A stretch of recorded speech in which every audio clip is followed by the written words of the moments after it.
The coffin was too small for the hole they dug. That's the first thing Jameson Cade noticed as the preacher muttered over the grave, wind thrashing his coat like a flag in surrender. His wife, Eleanor, lay inside, what was left of her, wrapped in white linen she never got to wear to church. The child she died birthing, their son, wailed from a makeshift crib beside a rickety oak, unaware that his first breath had stolen another's last. Jameson didn't cry. He hadn't cried when the doctor came out shaking his head. He hadn't cried when Deke placed the infant in his arms and whispered, "She ain't coming back." Crying wouldn't bring her back, and he knew enough about the world to know it didn't give a damn about sorrow. He pressed a letter into the preacher's hand, nodding toward town. "On your way back, leave this in Denver. Post it soon." The preacher took the envelope, creased and sweaty, and tucked it inside his coat. He didn't ask what it was. No one asked Jameson Cade anything he didn't volunteer. As the preacher disappeared into the brown horizon, the baby started crying again. Louder this time, like he finally understood his mother wasn't coming. Jameson turned and walked back toward the house, Deke trailing behind him, silent. The wind kicked dust into his boots. Another storm on the rise. "You sure about this?" Deke asked after a while. Jameson didn't answer. He just nodded toward the empty cradle sitting in the corner of the parlor. The house felt too large now, for walls packed with memories, none of them helpful. "She's dead, Deke." "I ain't," Jameson finally said, voice flat. "And that boy needs someone who knows how to keep a baby alive." "That ain't me." Deke snorted. "Could have fooled me with how you keep this ranch alive." Jameson didn't laugh. Ranch don't cry in the middle of the night. By the time the storm cleared 2 days later, a rider approached down the trail. She sat tall in the saddle, her frame wrapped in a worn coat stitched with strange colors, blues and yellows faded by the sun. A wide-brimmed hat shadowed her face, but the way she dismounted spoke volumes. She wasn't here for pleasantries. Jameson stepped onto the porch, rifle leaning against the wall behind him. Not threatening, just present. The baby cried from inside. The woman paused, listening. "You Cade?" she asked, voice velvet with grit. "I am. I'm Marlene Dupree." Came about the notice in the Denver Chronicle. He didn't answer right away, studying her. She was younger than he expected, late 20s maybe. Skin like dark molasses, eyes sharp. She carried herself like someone who'd seen too much and had time for none of it. "You a wet nurse?" he asked. "I am. Been one for 2 other families. Clean record. No diseases. Baby still got his mama's hair on both accounts. Want a reference?" Jameson jerked his head toward the house. "We don't do much letter writing out here." She followed him in, scanning the place as she went. Spartan furnishings. A rocking chair. A fireplace that hadn't burned in days. The baby lay in a bassinet, face blotchy from crying. "He's too hot," she said immediately, kneeling. "He had a spell last night. Deke thought maybe it was just colic." She didn't respond. She was already unbuttoning her coat, washing her hands in the basin nearby, muttering under her breath in Creole. The room filled with new energy, firm, capable, maternal. Jameson watched her with narrowed eyes. She wasn't like Eleanor. Eleanor had been all silks and Sunday hymns. Marlene smelled like tobacco, chamomile, and horses. The baby latched without protest. For the first time in hours, silence settled over the room. Jameson looked away, suddenly feeling intrusive. "You said you've done this before," he said. She nodded. "Once in Georgia. Once in Santa Fe. Both times with folks richer than you and less honest about their grief." Deke coughed from the doorway, smirking. "You planning on staying long, Miss Dupree?" Marlene didn't look up. "That depend on the man who hired me."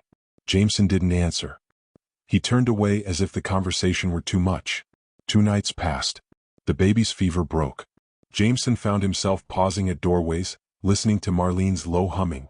He didn't recognize the tune, but it steadied the house. Still, something about her didn't settle right. She carried a pistol tucked behind her back. Not unusual for the West, but she checked it too often, like she expected to use it. On the 4th morning, as Deke prepared the horses, another rider appeared down the road. This one wore trousers and a battered duster. Her auburn hair was pulled back in a leather tie, and she had the look of a woman who knew the weight of her boots. "Another one?" Deke muttered, surprised. The woman rode straight up to the porch. "Name's June Waverly. I'm here for the wet nurse job." Jameson blinked. "You're late." June dismounted, stretching her back. Paper didn't say first come, first served. Marlene stood in the doorway now, arms folded. The 2 women looked at each other like they'd already fought once and weren't opposed to doing it again. "I came 4 days ago," Marlene said. Baby already took to me.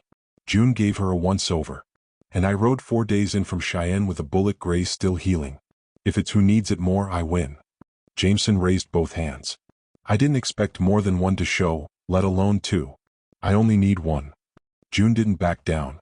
Well, I didn't ride 4 days to be turned away by a man too cowardly to make hard decisions. Marlene grinned. That what you tell yourself when you pick fights on porches? Jameson stepped between them. Enough. You both rode long and I won't throw either of you out tonight. But this is a ranch, not a boarding house. One of you stays. One goes. I'll decide tomorrow. Deke chuckled behind him. This'll be fun.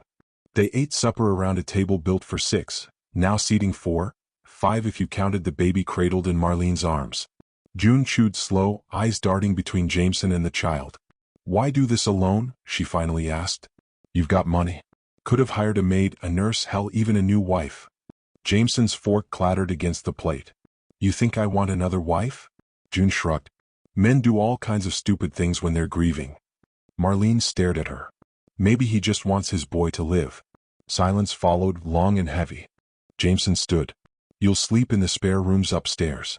We'll talk in the morning. Later, Deke cornered him on the porch, lighting a cigar.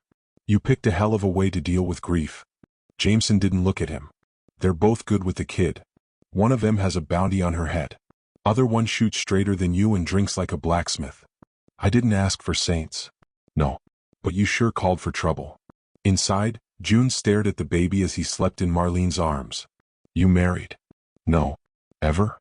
Lost my man in a shootout back in Missouri. Marshall said he drew too slow. I say the other bastard cheated. June sat back surprised. Didn't expect honesty. Didn't expect a rival neither. I'm not your rival. You're here for the same baby. June shook her head. I'm here for peace.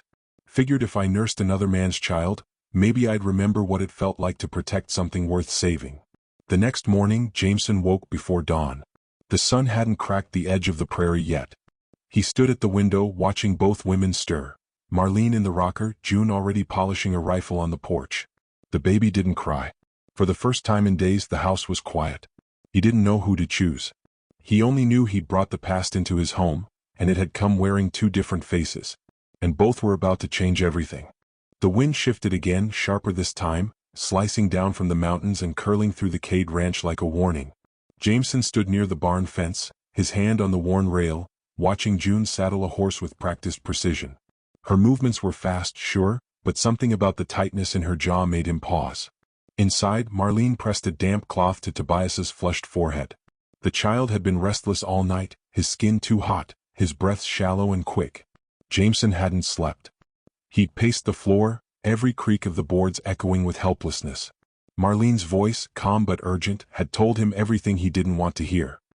He needs laudanum or salt water if the fever doesn't break, she'd said, dark eyes fixed on the boy. I've done what I can, but I don't have what I need. They had herbs, cool cloths, boiled water, but no real medicine. The nearest town with a proper apothecary was over 20 miles out, and the last wagon had already gone for the week. He hadn't even had to ask. June had simply said, I'll go, and disappeared into the dawn mist. Now, as she cinched the saddle, she glanced over her shoulder. I won't stop if I see trouble, she said. You want that medicine, you let me do this my way. I never said otherwise, Jameson replied, his voice low. She mounted in a fluid motion, turned the horse toward the trail, and rode without another word. Jameson didn't move until the dust settled. Only then did he return to the porch, where Deke waited with a face that was part smirk, part concern. She's quick, Deke said. She's not the problem. Marlene stepped onto the porch behind them, wiping her hands. No. But time is. They waited. Hours passed like stones grinding under water, slow, steady, suffocating. Marlene never left the child's side, even as her body slumped from exhaustion. Jameson hovered, bringing water, fresh cloths, sometimes just standing there useless. The ranch had quieted in a way that felt wrong, as if even the animals sensed the line they stood on. It was just past sunset when they heard hoofs. June rode in hard, a dark smear of blood across her left sleeve. Jameson was off the porch before she dismounted. You hurt? He asked, grabbing her arm. Not my blood, she said, tossing a pouch at him. But we've got a problem. Jameson handed the pouch to Marlene, who hurried inside without a word. June dragged herself to the well, pulling water with a grunt. I was followed for a while. Thought I lost them near Dry Creek, but a man stepped out on the trail. Big one. Scarred down his jaw. Called me by name. Jameson frowned. Friend of yours? No one who uses my name's a friend anymore. Deke crossed his arms. What did he want? June looked straight at Jameson. He asked where I'd buried the gold. Silence fell like a dropped hammer. There's no gold here, Jameson said slowly.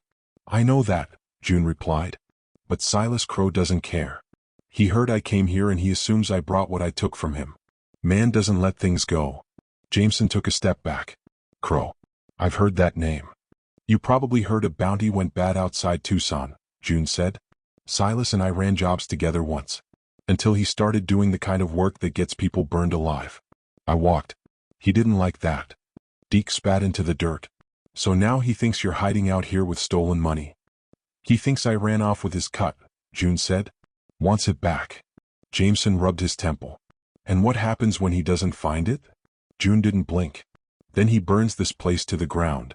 Inside, the baby's wailing broke through again, but softer now, more tired than pained. Marlene's voice followed, low and soothing.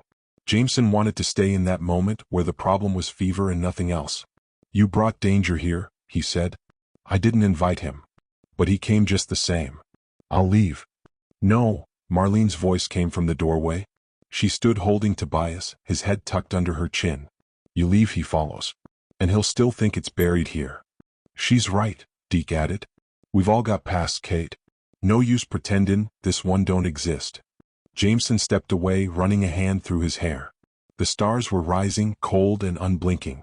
He felt pulled between every version of himself. Rancher, father, widower, man trying to survive the wreck of his own life. What does he want from you? He asked June. Money. Revenge. Maybe both. You steal it? No, she said, but I didn't stop the one who did. And I didn't stick around to pay the price. Why come here? Because I needed to believe someplace still had a soul. He looked at her long, then turned to Marlene, whose face was unreadable. You believe that? He asked her. Marlene's eyes didn't leave his. I believe this boy don't care who's guilty and who ain't. He just wants arms that hold steady. They slept poorly that night. Deke took the front porch with a rifle across his lap. Jameson kept the shotgun close, staring at the ceiling like it might give him answers.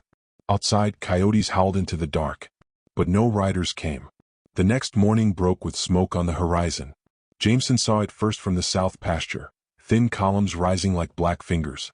He rode back hard, dismounted at a sprint. Town's burning, he told them. Or someone wants us to think so. June stood beside the barn, already armed. He's sending a message. How many do you think he's got? Marlene asked, clutching Tobias against her shoulder. 6, maybe more, June replied. Silas doesn't like even odds. Jameson loaded shells into his shotgun. We've got 1 day. Maybe less. Deke grunted. Then we make it count. They moved fast, barricading windows, boarding up doors. June mapped the land's weak points. Marlene gathered supplies, kept the child fed, sang to calm his cries. Jameson worked with the steadiness of a man who'd been through drought, plague, and childbirth, and was still here. That night, they sat together in the parlor. The baby slept, finally peaceful. A fire crackled low, shadows dancing across the walls. You think he'll come tomorrow? Jameson asked. Yes, June said. Will you run? No. Marlene reached out and took June's hand, not out of affection but understanding. Jameson watched the gesture, something shifting behind his eyes. I asked for a wet nurse, he said quietly. Got a woman with a bounty and another with a kill count. You still want to send us away? Marlene asked. No, he said. But I think the Lord's got a real twisted sense of humor. Deke chuckled from the doorway. That he does, boss. That he surely does. Jameson leaned forward, elbows on knees. Tomorrow we stand. You ready? Both women nodded. Then, from outside, the faint sound of hooves in the distance. The fire popped. And no one spoke again. Dawn broke without fanfare. The sky turned from soot to ash, softening into a pale, wounded blue. A line of riders emerged from the horizon like a shadow growing teeth. 7 of them, maybe 8, their outlines jagged against the rising sun. Jameson stood at the window watching them come, eyes hard. He didn't reach for his rifle right away. Some part of him still held out hope that this would end without blood. Inside, the air was heavy with waiting. Tobias slept in Marlene's arms, his tiny chest rising with the rhythm of her breath. June sat at the table, gun belt strapped tight, hat brim low, turning a bullet between her fingers like a prayer bead.